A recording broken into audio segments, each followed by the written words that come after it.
Hey, it's Mark coming to you from Baker's Green Acres. I am out doing my thing, and I come across something I think is pretty interesting. Well, look at that thing shake. See if I can do a better way. There, okay, that's better. And, okay, so what I have, this is our ClearSpan building. See that? Really nice buildings. This one's about 7 years old, and it's worked out real well for us. I'm going to build another one at some point. I really like it.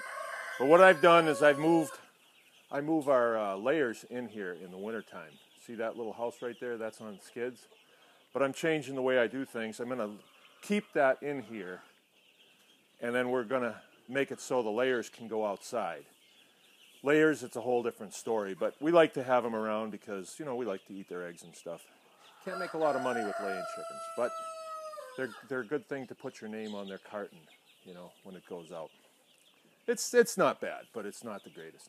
Okay, and what else we do in here is these are our chick brooders. See? Each one of these takes 250 birds. And there's 2 of them right now. But you can see that we insulate the side of them with straw bales. And then to line the inside of the straw bales is that roofing material. All right? And that'll come around into a circle, and then I use a little C-clamp to hold it. And when the chicks are little, these guys are almost 2 weeks old. Wednesday they'll be 2 weeks old, this coming Wednesday. Today's Tuesday, so tomorrow. Or maybe today, because they were day-old chicks when we got them. Let me switch hands. Okay. So these are really neat. They have a cover on them that I can lift up and put down. Inside there's a gas heater, and we have propane plumbed in here so we can effectively raise baby chicks, you know, very healthy within about 3 weeks, and then they can go out on the field. It's still a little cold out. They might have to stay in 4 weeks. We'll see. We'll see how that goes. Our upcoming Anyone Can Farm class on pastured poultry, we go into all of this, and we explain all of it in detail, how to build the brooders, how to build the chicken tractors, and all that stuff. But what I discovered this morning is really interesting. All right, we're big composters here. Composting is your bacteria source for your soil and your produce and your animals, your fields, all that stuff. You need lots and lots of bacteria, and the good kind. And if we promote the growth of the good kind, then we'll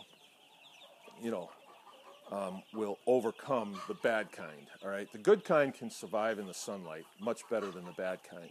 That's just the way it was designed. And there is a use for the bad kind too, you know. But what we want in farming is we want things to flourish and propagate.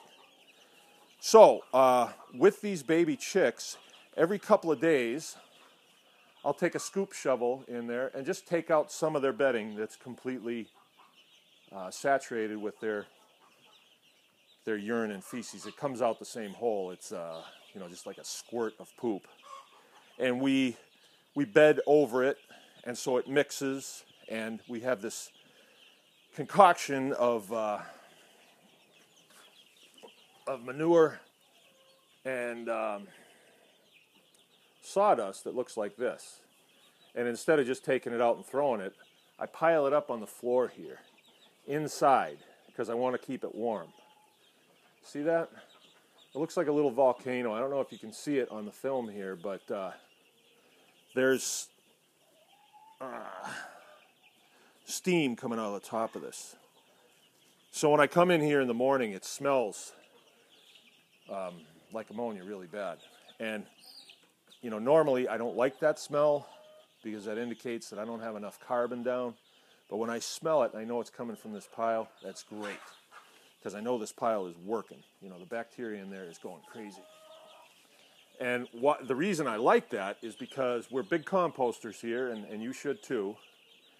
And I have a pile out there on our produce field that's maybe 10 or 15 yards, but it's cold right now because I couldn't turn it during the winter, and it hardened up.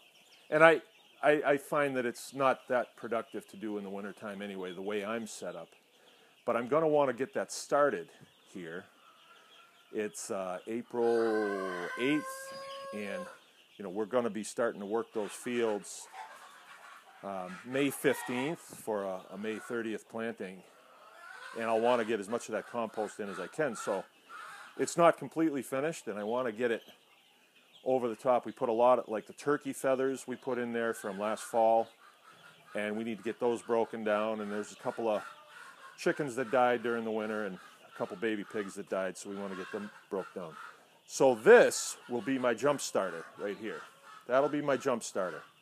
Now, when that gets really going, and I keep adding to it over the next few days, maybe a week, then I'll go out there and I'll part that pile. I'll break it right in the middle with the front end loader, and then I'll dump this stuff right down the middle of it and cover it back up. And the bacteria in here will just start to work. And while we're in the house sleeping, the bacteria is working. And then at some point I'll come out and I'll break that pile open, and that pile will just steam. And then I start to turn it every day, turn it over with the front end loader. And it's easy to do, it's quick. And then you have some really high quality compost. Now, some people, if you don't have a front end loader, then you're just doing a garden. Let's say you're going to raise a few chicks in the spring. This is 500. You might just want to do 50, and that's great. Don't feel bad about bedding them. I buy bedding because it's bone dry, and that's the only place I can really get it. And it's $4 a bale. But I don't feel bad about that because I know that they're going to turn that bedding into something that's worth about $8 a bale or more just because they're going to crap on it, right? That's just the way it is. Okay, well, I thought that's interesting, and this principle can be applied a lot of different ways. Let's say you want to set up a starter pile and you don't have a source of manure. Well, let me tell you something. If you're listening to this and you're alive and you're eating, you have a source of manure and urine, okay? I'm not going to go any further than that, but that's the truth.